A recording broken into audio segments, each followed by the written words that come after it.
Hi hello ನಮಸ್ತೆ ಎಲ್ಲರಿಗೂ S P S media ಚಾನಲಿನ ಮತ್ತೊಂದು ವಿಡಿಯೋಗೆ ಸ್ವಾಗತ ಸುಸ್ವಾಗತ. ಸ್ನೇಹಿತರೆ, ಎಲ್ಲರೂ ಹೇಗಿದ್ದೀರಾ? ಎಲ್ಲರೂ ಚೆನ್ನಾಗಿದ್ದೀರಾ ಅಂದ್ಕೊಂಡಿದ್ದೀನಿ. ನಾನು ಕೂಡ ತುಂಬಾ ಚೆನ್ನಾಗಿದ್ದೀನಿ. ಎಲ್ಲರೂ ಚೆನ್ನಾಗಿದ್ದೀರಾ ಅಂದ್ಕೊಂಡು ಭಾವಿಸ್ಕೊಂಡು ಇವತ್ತಿನ ಒಂದು ವಿಡಿಯೋನ ಶುರು ಮಾಡಿಬಿಡೋಣ. ಇವತ್ತಿನ ಒಂದು ವಿಡಿಯೋದಲ್ಲಿ ಆಗಸ್ಟ್ 12ನೇ ತಾರೀಕು ಭೀಮನ ಅಮಾವಾಸ್ಯೆ ಇದೆ. ಜೊತೆಗೆ ವರ್ಷದ ಕೊನೆಯ ಸೂರ್ಯಗ್ರಹಣ ಕೂಡ ಸಂಭವಿಸಲಿದೆ. ಈ ಕಾರಣದಿಂದ ಅದೃಷ್ಟವಂತ ರಾಶಿಗಳು ಯಾರ್ಯಾರು ಏನೆಲ್ಲ ಅದೃಷ್ಟವನ್ನ ನೋಡಲಿದ್ದೀರಿ, ಇನ್ನು ಯಾವುದರ ಬಗ್ಗೆ ಎಚ್ಚರಿಕೆ ವಹಿಸಬೇಕು, ಇನ್ನು ಗರ್ಭಿಣಿ ಮಹಿಳೆಯರು ಏನೆಲ್ಲ ಮಾಡಬೇಕು ಏನೆಲ್ಲ ಮಾಡಬಾರ್ದು, ಒಟ್ಟಾರೆಯಾಗಿ ಸ್ನೇಹಿತರೆ ಇದೇ ವಿಡಿಯೋದಲ್ಲಿ ತಿಳಿಸ್ಕೊಡ್ತಾ ಹೋಗ್ತೀನಿ. ಇದನ್ನೆಲ್ಲ ಕಂಪ್ಲೀಟ್ ಆಗಿ ತಿಳ್ಕೋಬೇಕು ಅಂದರೆ ಎಲ್ಲೂ ಕೂಡ ವಿಡಿಯೋನ ಸ್ಕಿಪ್ ಮಾಡಬಾರ್ದು. ಅಂದರೆ ವಿಡಿಯೋನ ಕಟ್ ಮಾಡಿ ಓಡಿಸ್ಕೊಂಡೋಗಿ ನೋಡ್ತೀರಾ, ಇದು ಫುಲ್ ಇನ್ಫಾರ್ಮೇಷನ್ ಅರ್ಥ ಆಗಲ್ಲ. ಸೊ ಹಾಗಾಗಿ ಎಲ್ಲ ವಿಡಿಯೋದಲ್ಲೂ ತಿಳಿಸ್ತಾ ಇರ್ತೀನಿ. ಮೊದಲಿಂದ ಕೊನೆ ತನಕ ಸಂಪೂರ್ಣವಾಗಿ ವಿಡಿಯೋವನ್ನು ವಾಚ್ ಮಾಡಿ. ವಿಡಿಯೋದಲ್ಲಿ ಒಳ್ಳೆ ಮಾಹಿತಿ ಸಿಕ್ಕಿದ್ದಲ್ಲಿ, ಈ ವಿಡಿಯೋ ಯೂಸ್ಫುಲ್ ಅನಿಸಿದ್ದಲ್ಲಿ ವಿಡಿಯೋಗೆ ಲೈಕ್ ಮಾಡೋದನ್ನ ಮರ್ತಿದ್ರೆ ಲೈಕ್ ಮಾಡಿ. ಇನ್ನೂ ನನ್ನ ಚಾನಲ್ನ ಸಬ್ಸ್ಕ್ರೈಬ್ ಮಾಡ್ಕೊಂಡಿಲ್ಲ ಅಂದರೆ ಎಸ್ ಪಿ ಎಸ್ ಮೀಡಿಯಾಗೆ ಸಬ್ಸ್ಕ್ರೈಬ್ ಆಗಿ ನಿಮ್ಮ ಅಭಿಪ್ರಾಯಗಳನ್ನು ಕಮೆಂಟ್ ಬಾಕ್ಸಲ್ಲಿ ತಿಳಿಸಬಹುದು. ಯಾರೆಲ್ಲ ಸಬ್ಸ್ಕ್ರೈಬ್ ಮಾಡಿಕೊಂಡು ಪ್ರತಿನಿತ್ಯ ವಿಡಿಯೋ ವಾಚ್ ಮಾಡ್ತಿದ್ದೀರಾ ಅಂಥವರಿಗೆ ಥ್ಯಾಂಕ್ ಯು ಸೋ ಮಚ್ ಅಂತ ಹೇಳ್ತಾ ವಿಡಿಯೋದ ಕಡೆ ಗಮನ ಕೊಟ್ಬಿಡೋಣ. ಮೊದಲನೇದಾಗಿ ಸ್ನೇಹಿತರೆ, ಆಗಸ್ಟ್ 12, 2026ರಂದು ಭೀಮನ ಅಮಾವಾಸ್ಯೆಯ ದಿನದಂದೇ ಸಂಪೂರ್ಣ ಸೂರ್ಯಗ್ರಹಣ ಸಂಭವಿಸುತ್ತಿದೆ. ಭಾರತದಲ್ಲಿ ಈ ಗ್ರಹಣ ಗೋಚರಿಸುವುದಿಲ್ಲವಾದ್ದರಿಂದ ರಾತ್ರಿ ವೇಳೆ ಇರುವುದರಿಂದ ಯಾವುದೇ ಸೂತಕ ಕಾಲ ಅಥವಾ ಧಾರ್ಮಿಕ ನಿಯಮಗಳು ಇಲ್ಲಿ ಅನ್ವಯಿಸುವುದಿಲ್ಲ. ಆದರೂ ಜ್ಯೋತಿಷ್ಯದ ಪ್ರಕಾರ ಸೂರ್ಯ, ಚಂದ್ರ ಹಾಗೂ ರಾಹು ಸಂಯೋಗದಿಂದ ವಿಶೇಷ ಮಹತ್ವ ಹಾಗೂ ಪ್ರಭಾವ ಹೊಂದಿದೆ. ಇನ್ನು ಗ್ರಹಣದ ಸಮಯವನ್ನು ತಿಳಿಸ್ಕೊಡಿ ಅದರ ಬಗ್ಗೆ ಅಂತ ಕೇಳ್ತಾ ಇದ್ದೀರಾ. ದಿನಾಂಕ ಆಗಸ್ಟ್ 12, 2026ರಂದು ಸ್ನೇಹಿತರೆ ಸೂರ್ಯಗ್ರಹಣ ಜೊತೆಗೆ ಭೀಮನ ಅಮಾವಾಸ್ಯೆ ಕೂಡ ಇದೆ. ಸಮಯ ರಾತ್ರಿ 9:04ರಿಂದ ಆಗಸ್ಟ್ 13ರ ಬೆಳಿಗ್ಗೆ 4:23 ಸ್ನೇಹಿತರೆ, ಅಲ್ಲಿವರೆಗೆ ಸೂರ್ಯಗ್ರಹಣ ಇದೆ. ಇದು ಕಟಕ ರಾಶಿಯಲ್ಲಿ ಸಂಭವಿಸಲಿದೆ. ಭಾರತದಲ್ಲಿ ಕಾಣಿಸುವುದಿಲ್ಲ ಅಂತಲೇ ಹೇಳಬಹುದು. ಇನ್ನು ಧಾರ್ಮಿಕ ಹಾಗೂ ಜ್ಯೋತಿಷ್ಯದ ಮಹತ್ವವನ್ನು ನೋಡೋದಾದರೆ, ಭೀಮನ ಅಮಾವಾಸ್ಯೆ ಇದು ಶಿವಪಾರ್ವತಿ ಮತ್ತು ಭೀಮನನ್ನು ಪೂಜಿಸುವಂತಹ ವಿಶೇಷ ದಿನ. ಅಂದೇ ಗ್ರಹಣ ಇರುವುದರಿಂದ ಸ್ನೇಹಿತರೆ ಜ್ಯೋತಿಷ್ಯದಲ್ಲಿ ಸೂಕ್ಷ್ಮ ಸಂಯೋಗವೆಂದು ಪರಿಗಣಿಸಲಾಗಿದೆ. ಇದು ಸೂತಕ ಇಲ್ಲ, ಅಂದರೆ ಭಾರತದಲ್ಲಿ ಗ್ರಹಣ ಗೋಚರವಾದಾಗ ಕಾರಣ ಯಾವುದೇ ದೋಷ ಮತ್ತು ಸೂತಕದ ನಿಯಮಗಳು ಇಲ್ಲಿನ ಜನರಿಗೆ ಅನ್ವಯಿಸುವುದಿಲ್ಲ. ರಾಶಿಗಳ ಮೇಲೆ ಪ್ರಭಾವವನ್ನು ಬೀರ್ಬೋದಾ ಅಂದರೆ ಕಟಕ ಸೇರಿದಂತೆ ಕೆಲವು ರಾಶಿಗಳ ಮೇಲೆ ಇದು ಪ್ರಭಾವ ಬೀರಲಿದ್ದು ಆರ್ಥಿಕ ಹಾಗೂ ಉದ್ಯೋಗದ ವಿಚಾರದಲ್ಲಿ ಎಚ್ಚರಿಕೆಯನ್ನು ನೀಡಲಿದೆ ಅಂತಲೇ ಹೇಳ್ಬೋದು. ಹಾಗಿದ್ರೆ ಯಾವ ರಾಶಿಯವರಿಗೆ ಏನೆಲ್ಲ ಅದೃಷ್ಟ ಕುಲಾಯಿಸಲಿದೆ, ಯಾವುದರ ಬಗ್ಗೆ ಮುನ್ನೆಚ್ಚರಿಕೆಗಳನ್ನು ತೆಗೆದುಕೊಳ್ಬೇಕು ಅನ್ನೋದನ್ನ ಕಂಪ್ಲೀಟಾಗಿ ನೋಡೋದಾದರೆ ಸ್ನೇಹಿತರೆ, ಇನ್ನು ಕೇವಲ 6 ದಿನಗಳಲ್ಲಿ ವರ್ಷದ ಕೊನೆಯ ಸೂರ್ಯಗ್ರಹಣ ಕಟಕ ಸೇರಿ ಈ 6 ರಾಶಿಯವರಿಗೆ ಕಾದಿದೆ ಅಂತಲೇ ಹೇಳ್ಬೋದು. ಸಂಕಷ್ಟ ಸ್ವಲ್ಪ ಜೋಪಾನವಾಗಿ ಇರಬೇಕಾಗುತ್ತದೆ ಸ್ನೇಹಿತರೆ. ಏಕೆಂದರೆ ಆಗಸ್ಟ್ 12ರಂದು ಸೂರ್ಯಗ್ರಹಣ, ಆಗಸ್ಟ್ 12ರಂದು ವರ್ಷದ ಕೊನೆಯ ಹಾಗೂ ಅಪರೂಪದ ಸಂಪೂರ್ಣ ಸೂರ್ಯಗ್ರಹಣ ಸಂಭವಿಸಲಿದೆ. ಈ ಗ್ರಹಣವು 6 ರಾಶಿಯವರ ಮೇಲೆ ಪ್ರತಿಕೂಲ ಪರಿಣಾಮ ಬೀರುವಂತಹ ಸಾಧ್ಯತೆ ಇದೆ.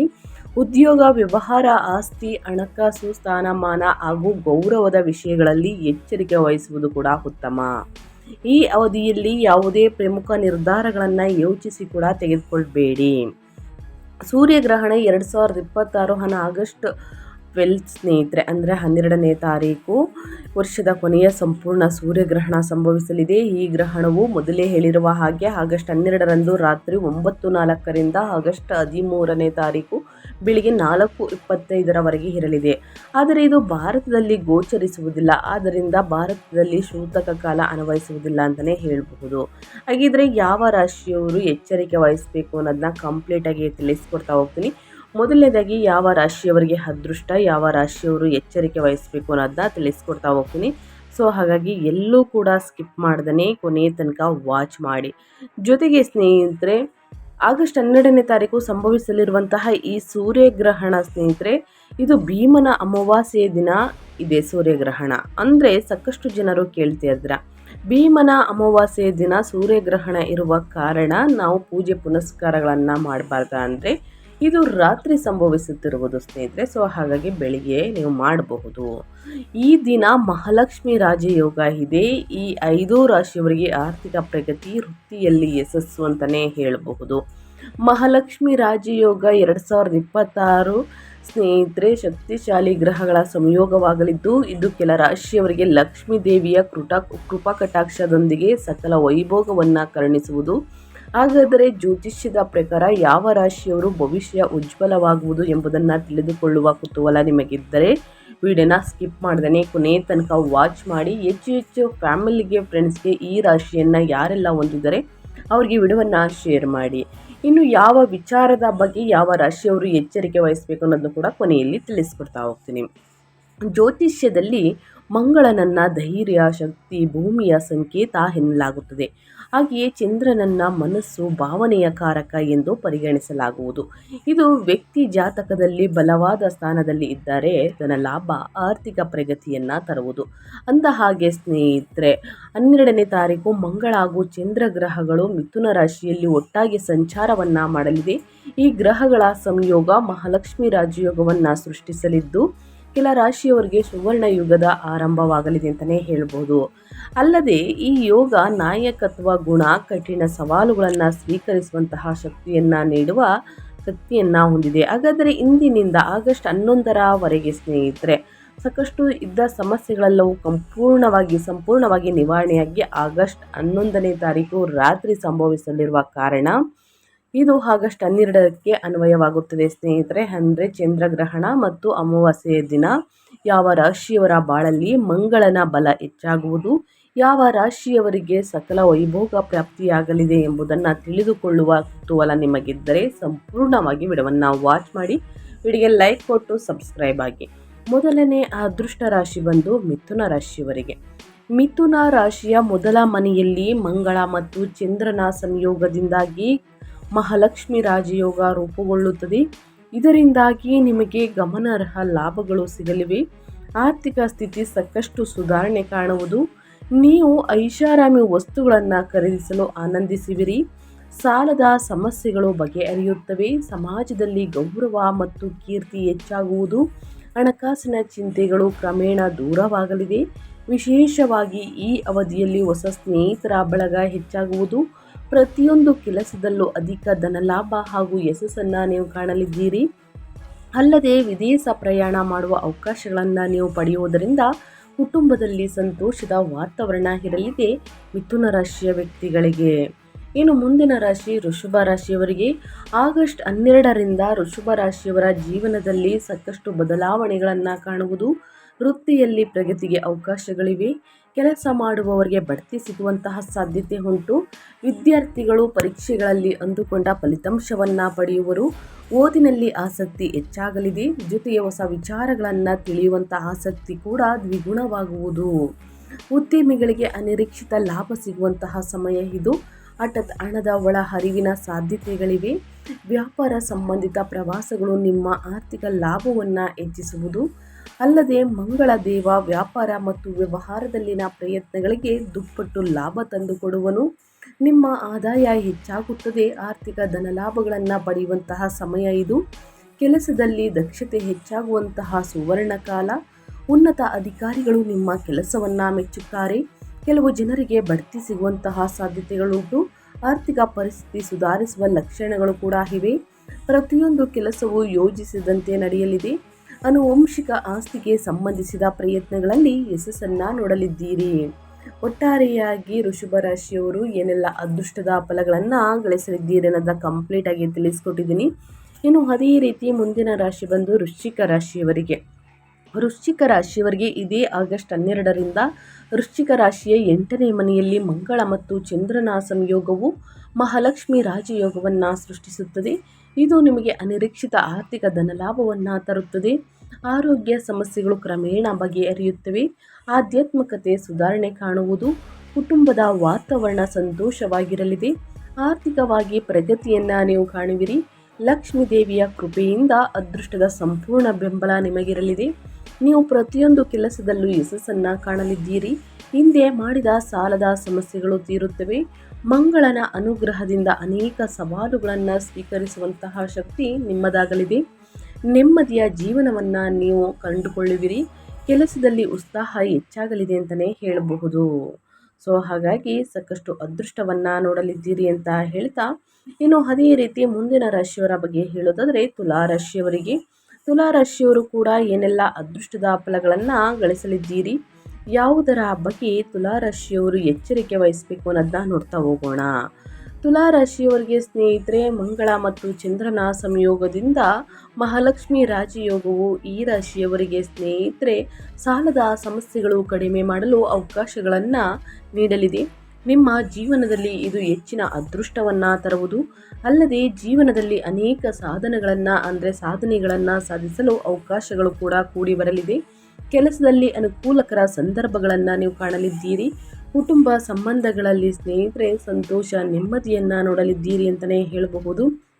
ಅದೇ ರೀತಿ ನಿಮ್ಮ ಸಂಗಾತಿಯೊಂದಿಗಿನ ಸಮಸ್ಯೆಗಳು ಕೊನೆಗೊಳ್ಳುವಂತಹ ಸಮಯವಿದು. ಒಡ ಹುಟ್ಟಿದವರ ನಡುವಿನ ಆಸ್ತಿ ವಿವಾದಗಳು ಕೊನೆಗೊಳ್ಳುತ್ತವೆ. ವಿದೇಶದಲ್ಲಿ ಕೆಲಸ ಹುಡುಕುತ್ತಿರುವವರಿಗೆ ಅನುಕೂಲಕರ ಸಂದರ್ಭಗಳು ಇರುತ್ತವೆ. ನೀವು ನಿಮ್ಮ ಕಠಿಣ ಪರಿಶ್ರಮಕ್ಕೆ ಅನುಗುಣವಾಗಿ ಸೂಕ್ತ ಪ್ರಯೋಜನಗಳನ್ನು ಪಡೆಯಲಿದ್ದೀರಿ ತುಲಾ ರಾಶಿಯ ವ್ಯಕ್ತಿಗಳು. ಇನ್ನು ಮುಂದಿನ ರಾಶಿಯವರ ಬಗ್ಗೆ ಹೇಳೋದಾದರೆ ಸಿಂಹ ರಾಶಿಯವರಿಗೆ ಈ ಸಂಯೋಗವು ಆಗಸ್ಟ್ 12ರಿಂದ ಈ ರಾಶಿಯವರಿಗೆ ಹಿಂದೆಂದೂ ಕಾಣದ ಆರ್ಥಿಕ ಧನಲಾಭವನ್ನು ತರುವುದು. ನಿಮ್ಮ ವಾಹನವನ್ನು ಖರೀದಿಸುವಂತಹ ಅವಕಾಶ ಸಿಗುತ್ತದೆ. ನಿಮಗೆ ಅನಗತ್ಯ ಖರ್ಚುಗಳು ಕಡಿಮೆಯಾಗಿ ಆದಾಯ ಹೆಚ್ಚಾಗುತ್ತದೆ. ಜೀವನದಲ್ಲಿ ಸಂತೋಷವನ್ನು ತರುವಂತಹ ಅನೇಕ ವಿಷಯಗಳು ಸಂಭವಿಸುವಂತಹ ಸಾಧ್ಯತೆ ಉಂಟು. ಇದರಿಂದಾಗಿ ಮಾನಸಿಕ ಸಮಸ್ಯೆಗಳು ಕೊನೆಗೊಳ್ಳುತ್ತವೆ. ಪೋಷಕರಿಂದ ಆರ್ಥಿಕ ಬೆಂಬಲ ಸಿಗುವುದು. ಸಹೋದರ ಸಹೋದರಿಯರೊಂದಿಗೆ ಹೊಸ ವ್ಯಾಪಾರ ವ್ಯವಹಾರವನ್ನು ಪ್ರಾರಂಭಿಸಲು ಅವಕಾಶಗಳು ಕೂಡ ಉದ್ಭವಿಸುತ್ತವೆ. ಭೂ ಸಂಬಂಧಿತ ವ್ಯವಹಾರಗಳಲ್ಲಿ ಲಾಭವಾಗುವುದು. ವೈವಾಹಿಕ ಜೀವನದಲ್ಲಿ ಸಂತೋಷ ನೆಲೆಸಲಿದೆ. ಉದ್ಯೋಗಾಕ್ಷಿಗಳು ಹೆಚ್ಚಿನ ಸಂಬಳದೊಂದಿಗೆ ಹೊಸ ಉದ್ಯೋಗವನ್ನು ಪಡೆಯುವಂತಹ ಸಾಧ್ಯತೆ ಉಂಟು. ಮೊದಲನೇದಾಗಿ ಈ 3 ರಾಶಿಯವರು ಸ್ವಲ್ಪ ಎಚ್ಚರಿಕೆ ವಹಿಸಬೇಕಾಗುತ್ತದೆ. ಯಾಕಂದರೆ ಜ್ಯೋತಿಷ್ಯದ ಲೆಕ್ಕಾಚಾರಗಳ ಪ್ರಕಾರ ಸೂರ್ಯ ಅಥವಾ ಚಂದ್ರನು ರಾಹು ಅಥವಾ ಕೇತುವಿನೊಂದಿಗೆ ಸಂಯೋಗ ಹೊಂದಿದಾಗ ಗ್ರಹಣ ಯೋಗ ಉಂಟಾಗುತ್ತದೆ. ಇನ್ನು ಈ ದಿನ ಭೀಮನ ಅಮಾವಾಸ್ಯೆ ದೊತ್ತು ಚಂದ್ರಗ್ರಹಣ ಇರುವ ಕಾರಣ ಎಲ್ಲ ರಾಶಿಗಳ ಮೇಲೆ ಒಂದಲ್ಲ ಒಂದು ರೀತಿಯಲ್ಲಿ ಪ್ರಭಾವವನ್ನು ಕಾಣಬಹುದು. ಈ ವ್ಯಕ್ತಿಯ ಸ್ನೇಹಿತರೆ ಆತ್ಮವಿಶ್ವಾಸ, ಆರೋಗ್ಯ ಮತ್ತು ನಿರ್ಧಾರ ತೆಗೆದುಕೊಳ್ಳುವ ಸಾಮರ್ಥ್ಯದ ಮೇಲೆ ಪರಿಣಾಮ ಬೀರುತ್ತದೆ ಎಂಬ ನಂಬಿಕೆ ಕೂಡ ಇದೆ. 2026ರ ಸೂರ್ಯಗ್ರಹಣವು ಕಟಕ ರಾಶಿ ಮತ್ತು ಆಶ್ಲೇಷ ನಕ್ಷತ್ರದಲ್ಲಿ ಸಂಭವಿಸುವುದರಿಂದ ಇದರ ಪ್ರಭಾವವು ಕೆಲವು ರಾಶಿಯವರಿಗೆ ಹೆಚ್ಚು ಕಂಡುಬರಬಹುದು ಎಂದು ಜ್ಯೋತಿಷ್ಯದಲ್ಲಿ ಹೇಳಲಾಗುತ್ತದೆ. ಈ ಅವಧಿಯಲ್ಲಿ ಅಂತಹ ರಾಶಿಯವರು ಪ್ರಮುಖ ನಿರ್ಧಾರಗಳನ್ನು ತೆಗೆದುಕೊಳ್ಳುವಾಗ ಹಾಗೂ ಹಣಕಾಸಿನ ವಿಚಾರಗಳಲ್ಲಿ ಹೆಚ್ಚಿನ ಎಚ್ಚರಿಕೆ ವಹಿಸುವುದು ಕೂಡ ಉತ್ತಮವಾಗಿರುತ್ತದೆ. ಮೊದಲನೇದಾಗಿ ಕಟಕ ರಾಶಿಯವರಿಗೆ ಸ್ನೇಹಿತರೆ, ಕಟಕ ರಾಶಿಯವರಿಗೆ ತಿಳಿಸ್ಕೊಡೋ ಮುಂಚೆ ಸ್ನೇಹಿತರೆ, ಸೂರ್ಯಗ್ರಹಣ ಇರುವಂತಹ ಸಮಯದಲ್ಲಿ ಗರ್ಭಿಣಿ ಮಹಿಳೆಯರು ಮತ್ತು ಚಿಕ್ಕ ಮಕ್ಕಳು ಯಾರು ಹೊಂದಿರ್ತೀರಾ ಅಂದರೆ ಬಾಣಂತಿಯರು ಸ್ನೇಹಿತರೆ, ಆ ದಿನ ನೀವು ಊಟವನ್ನು ಮುಂಚೆನೇ ಮಾಡಬೇಕಾಗುತ್ತದೆ. ಗ್ರಹಣದ ಸಮಯದಲ್ಲಿ ಆದಷ್ಟು ಊಟವನ್ನು ತಿನ್ನಬೇಡಿ. ಇನ್ನು ಜೊತೆಗೆ ತರಕಾರಿಯನ್ನು ಕಟ್ ಮಾಡುವುದು, ಹಣ್ಣನ್ನು ಕಟ್ ಮಾಡುವುದು, ವಿಗ್ರಹಗಳನ್ನು ಅಂದರೆ ನಿಮ್ಮ ಪೂಜಾ ಸಾಮಗ್ರಿಗಳನ್ನು ಮುಟ್ಟುವುದು ಸ್ನೇಹಿತರೆ, ದೇವರ ಪೂಜಾ ಸಾಮಗ್ರಿಗಳನ್ನು ಮುಟ್ಟುವುದು, ದೇವರ ಪೂಜೆಯನ್ನು ಮಾಡುವುದು, ಈ ಕೆಲಸವನ್ನು ಮಾಡಬೇಡಿ. ಇನ್ನು ಜೊತೆಗೆ ಮಕ್ಕಳು ಬೀಳದಂತೆ ಎಚ್ಚರಿಕೆ ವಹಿಸಬೇಕಾಗುತ್ತದೆ. ಇದನ್ನು ಗಮನದಲ್ಲಿಟ್ಕೊಳ್ಳಿ. ಅನಿವಾರ್ಯ ಇದ್ದರೆ ಮಾತ್ರ ಹೊರಗೆ ಹೋಗಬೇಕಾಗುತ್ತದೆ. ಇಲ್ಲ ಅಂತಂದರೆ ತಡರಾತ್ರಿಯಲ್ಲಿ ವಾಹನವನ್ನು ಚಾಲನೆ ಮಾಡುವುದು, ಹೊರಗೆ ಹೋಗುವುದನ್ನು ಸಂಪೂರ್ಣವಾಗಿ ನಿಷೇಧಿಸಲಾಗಿದೆ ಅಂತಲೇ ಹೇಳ್ಬೋದು. ಯಾರು ಕೂಡ ಹೋಗಬೇಡಿ, ಸಮಸ್ಯೆಗಳನ್ನು ನೀವೇ ಸೃಷ್ಟಿ ಮಾಡ್ಕೋತೀರ. ಸೊ ಹಾಗಾಗಿ ಇದನ್ನು ಗಮನದಲ್ಲಿಟ್ಕೊಳ್ಳಿ ಗರ್ಭಿಣಿ ಮಹಿಳೆಯರು. ಇನ್ನು ಚಿಕ್ಕ ಮಕ್ಕಳು ಹೊಂದಿರುವವರು ಸ್ನೇಹಿತರೆ, ಮುಂಚೆನೇ ನೀವು ಚೆನ್ನಾಗಿ ತಿನ್ನಿಸಿ ನೀರನ್ನು ಕುಡಿಸಿ, ನಂತರ ಗ್ರಹಣದ ಸಮಯದಲ್ಲಿ ಆದಷ್ಟು ಪದೇ ಪದೇ ತಿನ್ನಿಸುವುದು, ಈ ರೀತಿ ಎಲ್ಲ ಮಾಡಬೇಡಿ ದಯವಿಟ್ಟು. ಅದೇ ರೀತಿ ಉಗುರನ್ನು ಕಟ್ ಮಾಡುವುದು, ತಲೆಯನ್ನು ಬಾಚುವುದು ಕೂಡ ಮಾಡಬಾರ್ದು. ಇನ್ನು ಕಟಕ ರಾಶಿಯವರಿಗೆ ಸ್ನೇಹಿತರೆ ಯಾವುದರ ಬಗ್ಗೆ ಎಚ್ಚರಿಕೆ ವಹಿಸಬೇಕು ಅಂದರೆ, ಗ್ರಹಣ ಯೋಗವು ಕಟಕ ರಾಶಿ ಮತ್ತು ಆಶ್ಲೇಷ ನಕ್ಷತ್ರದಲ್ಲಿ ರೂಪುಗೊಳ್ಳುವುದರಿಂದ ಈ ದಿನ ಸ್ನೇಹಿತರೆ ಚಂದ್ರಗ್ರಹಣ ಮತ್ತು ಅಮಾವಾಸ್ಯೆ ಇರುವ ಕಾರಣ ಕಟಕ ರಾಶಿಯವರು ಈ ಅವಧಿಯಲ್ಲಿ ಹೆಚ್ಚಿನ ಎಚ್ಚರಿಕೆ ವಹಿಸುವುದು ಕೂಡ ಉತ್ತಮ. ಮಾನಸಿಕ ಒತ್ತಡ, ಗೊಂದಲ ಅಥವಾ ಕಾರಣವಿಲ್ಲದೆ ಆತಂಕ ಕಾಡುವಂತಹ ಸಾಧ್ಯತೆ ಇದೆ. ಯಾವುದೇ ನಿರ್ಧಾರವನ್ನು ಆತುರದಲ್ಲಿ ತೆಗೆದುಕೊಳ್ಳದೆ ಶಾಂತವಾಗಿ ಯೋಚಿಸಿ ಮುಂದುವರಿಯಿರಿ. ತಪ್ಪು ತಿಳುವಳಿಕೆಯಿಂದ ದಾಂಪತ್ಯ ಜೀವನ ಅಥವಾ ಪ್ರೇಮ ಸಂಬಂಧಗಳಲ್ಲಿ ಮನಸ್ತಾಪ ಉಂಟಾಗಬಹುದು. ಆದ್ದರಿಂದ ಸಂಗಾತಿಯೊಂದಿಗೆ ಮುಕ್ತವಾಗಿ ಮಾತನಾಡಿ ಅನಗತ್ಯ ವಾದ ವಿವಾದಗಳನ್ನು ತಪ್ಪಿಸಿ. ಹಣಕಾಸಿನ ವಿಚಾರದಲ್ಲಿ ದೊಡ್ಡ ನಿರ್ಧಾರಗಳನ್ನು ಆತುರದಿಂದ ತೆಗೆದುಕೊಳ್ಬೇಡಿ. ಸಾಧ್ಯವಾದಷ್ಟು ದೂರ ಪ್ರಯಾಣವನ್ನು ಮುಂದೂಡುವುದು ಉತ್ತಮ. ಏನೋ ಅದೇ ರೀತಿ ಮುಂದಿನ ರಾಶಿಯವರ ಬಗ್ಗೆ ಹೇಳೋದಾದರೆ ಸ್ನೇಹಿತರೆ, ಮುಂದಿನ ರಾಶಿ ಬಂದು ಸಿಂಹ ರಾಶಿಯವರಿಗೆ. ಸಿಂಹ ರಾಶಿಯವರು ಕೂಡ ಯಾವುದರ ಬಗ್ಗೆ ಎಚ್ಚರಿಕೆ ವಹಿಸಬೇಕು ಅನ್ನೋದನ್ನ ತಿಳಿಸ್ಕೊಡ್ತೀನಿ. ಸಿಂಹ ರಾಶಿಯ ಅಧಿಪತಿ ಸೂರ್ಯನಾಗಿರುವುದರಿಂದ ಈ ಗ್ರಹಣ ಯೋಗದ ಪ್ರಭಾವವು ವೃತ್ತಿ ಮತ್ತು ಗೌರವದ ಮೇಲೆ ಕಂಡುಬರುವಂತಹ ಸಾಧ್ಯತೆ ಸ್ವಲ್ಪ ಇದೆ. ಕೆಲಸದ ಸ್ಥಳದಲ್ಲಿ ಸಹೋದ್ಯೋಗಿಗಳು ಅಥವಾ ಮೇಲಧಿಕಾರಿಗಳೊಂದಿಗೆ ಭಿನ್ನಾಭಿಪ್ರಾಯಗಳು ಉಂಟಾಗಬಹುದು. ಆತುರದ ಮಾತುಗಳಿಂದ ಸಮಸ್ಯೆ ಮತ್ತಷ್ಟು ಹೆಚ್ಚಾಗದಂತೆ ಎಚ್ಚರಿಕೆ ವಹಿಸಿ. ಆಪ್ತ ವ್ಯಕ್ತಿಯಿಂದ ತಪ್ಪು ತಿಳುವಳಿಕೆ ಅಥವಾ ನಂಬಿಕೆಗೆ ಸಂಬಂಧಿಸಿದ ಸಮಸ್ಯೆ ಎದುರಾಗುವಂತಹ ಸಾಧ್ಯತೆ ಕೂಡ ಇದೆ. ಆದ್ದರಿಂದ ಈ ಅವಧಿಯಲ್ಲಿ ಕಚೇರಿಯ ಕೆಲಸದ ಮೇಲೆ ಹೆಚ್ಚಿನ ಗಮನ ಹರಿಸಿ. ನಿಮ್ಮ ವೈಯಕ್ತಿಕ ಅಥವಾ ಗೌಪ್ಯ ಮಾಹಿತಿಯನ್ನು ಇತರರೊಂದಿಗೆ ಯಾರೊಂದಿಗಾದರೂ ಕೂಡ ಹಂಚಿಕೊಳ್ಳುವುದನ್ನು ಆದಷ್ಟು ತಪ್ಪಿಸಿ.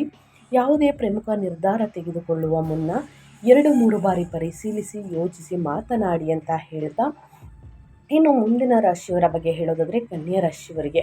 ಕನ್ಯಾ ರಾಶಿಯವರಿಗೆ ಈ ಅವಧಿಯು ಕನ್ಯಾ ರಾಶಿಯವರಿಗೆ ಹಣಕಾಸು ಮತ್ತು ಆರೋಗ್ಯದ ದೃಷ್ಟಿಯಿಂದ ಸ್ವಲ್ಪ ಸವಾಲುಯುತವಾಗಿರಬಹುದು. ನಡೆಯುತ್ತಿರುವ ಕೆಲಸಗಳಲ್ಲಿ ಅನಿರೀಕ್ಷಿತ ಅಡಚಣೆಗಳು ಉಂಟಾಗುವಂತಹ ಸಾಧ್ಯತೆ ಇದೆ. ಹೂಡಿಕೆಗಳಲ್ಲಿ ಎಚ್ಚರಿಕೆ ವಹಿಸದಿದ್ದರೆ ಆರ್ಥಿಕ ನಷ್ಟ ಕೂಡ ಉಂಟಾಗಬಹುದು. ಆರೋಗ್ಯದ ವಿಚಾರದಲ್ಲಿಯೂ ಕೂಡ ನಿರ್ಲಕ್ಷ್ಯ ಮಾಡದಿರುವುದು ಉತ್ತಮ. ಈ ಅವಧಿಯಲ್ಲಿ ಯಾವುದೇ ದಾಖಲೆ ಅಥವಾ ಒಪ್ಪಂದಕ್ಕೆ ಸಹಿ ಮಾಡುವ ಮುನ್ನ ಸಂಪೂರ್ಣವಾಗಿ ಓದಿ ಪರಿಶೀಲಿಸಿ. ಆತುರದಲ್ಲಿ ಯಾವುದೇ ಹಣಕಾಸಿನ ನಿರ್ಧಾರ ತೆಗೆದುಕೊಳ್ಬೇಡಿ. ವಾಹನ ಚಲಾಯಿಸುವಾಗ ಹೆಚ್ಚಿನ ಎಚ್ಚರಿಕೆ ವಹಿಸಿ ಮತ್ತು ಪ್ರಯಾಣದ ಸಂದರ್ಭದಲ್ಲಿ ಸುರಕ್ಷತೆಗೆ ಆದ್ಯತೆ ನೀಡಬೇಕಾಗುತ್ತದೆ ಸ್ನೇಹಿತರೆ. ಅನಿವಾರ್ಯ ಇದ್ದರೆ ಮಾತ್ರ ವಾಹನವನ್ನು ಚಾಲನೆ ಮಾಡುವುದು ಉತ್ತಮ. ಇನ್ನು ಗ್ರಹಣದ ದುಷ್ಪರಿಣಾಮಗಳನ್ನು ಕಡಿಮೆ ಮಾಡಲು ಈ ಸರಳ ಪರಿಹಾರವನ್ನು ಮಾಡಬೇಕಾಗುತ್ತದೆ. ಮೊದಲನೇದಾಗಿ ಜ್ಯೋತಿಷ್ಯದ ನಂಬಿಕೆಗಳ ಪ್ರಕಾರ ಗ್ರಹಣದ ಅವಧಿಯಲ್ಲಿ ಕೆಲವು ಸರಳ ಧಾರ್ಮಿಕ ಪರಿಹಾರಗಳನ್ನು ಪಾಲಿಸುವುದರಿಂದ ನಕಾರಾತ್ಮಕ ಪರಿಣಾಮಗಳನ್ನು ಕಡಿಮೆ ಮಾಡಬಹುದು ಎಂದು ಹೇಳಲಾಗುತ್ತದೆ. ಆದಿತ್ಯ ಹೃದಯ ಸ್ತೋತ್ರ ಪಠಣ. ಗ್ರಹಣದ ದಿನ ಹಾಗೂ ನಂತರ ಸೂರ್ಯ ದೇವರನ್ನು ಭಕ್ತಿಯಿಂದ ಆರಾಧಿಸಿ ಆದಿತ್ಯ ಹೃದಯ ಸ್ತೋತ್ರವನ್ನು ಪಠಿಸುವುದರಿಂದ ಶುಭಕರವೆಂದು ಪರಿಗಣಿಸಲಾಗುತ್ತದೆ. ಇದು ಆತ್ಮವಿಶ್ವಾಸ ಮತ್ತು ಮನೋಬಲ ಹೆಚ್ಚಿಸಲು ಸಹಾಯಕವಾಗುತ್ತದೆ ಎಂಬ ನಂಬಿಕೆ ಕೂಡ ಇದೆ. ಸೊ ಹಾಗಾಗಿ ತಪ್ಪದೆ ಈ ಒಂದು ಮಂತ್ರವನ್ನು ಹೇಳಿ ಸಮಸ್ಯೆಗಳು ಕ್ರಮೇಣವಾಗಿ ಕಡಿಮೆಯಾಗಲಿದೆ. ಯಾವುದರ ಬಗ್ಗೆ ಎಚ್ಚರಿಕೆ ವಹಿಸಬೇಕು, ಯಾವ ರಾಶಿಯವರಿಗೆ ಅದೃಷ್ಟ, ಯಾವ ರಾಶಿಯವರು ಮುನ್ನೆಚ್ಚರಿಕೆಗಳನ್ನು ತೆಗೆದುಕೊಳ್ಬೇಕು ಅನ್ನೋದನ್ನ ಕಂಪ್ಲೀಟಾಗಿ ತಿಳಿಸ್ಕೊಟ್ಟಿದ್ದೀನಿ. ಇವತ್ತಿನ ಒಂದು ವಿಡಿಯೋದಲ್ಲಿ ಸಂಪೂರ್ಣ ಮಾಹಿತಿ ಸಿಕ್ಕಿದ್ದಲ್ಲಿ, ಈ ವಿಡಿಯೋ ಯೂಸ್ಫುಲ್ ಅನಿಸಿದ್ದಲ್ಲಿ ಇದೇ ರೀತಿ ಕಂಟೆಂಟ್ಗೋಸ್ಕರ ನನ್ನ ಚಾನಲ್ನ ಸಬ್ಸ್ಕ್ರೈಬ್ ಆಗಿ ಅಂತ ಹೇಳ್ತಾ ಮತ್ತೊಂದು ವಿಡಿಯೋದಲ್ಲಿ ಸಿಗ್ತೀನಿ. Thank you for watching.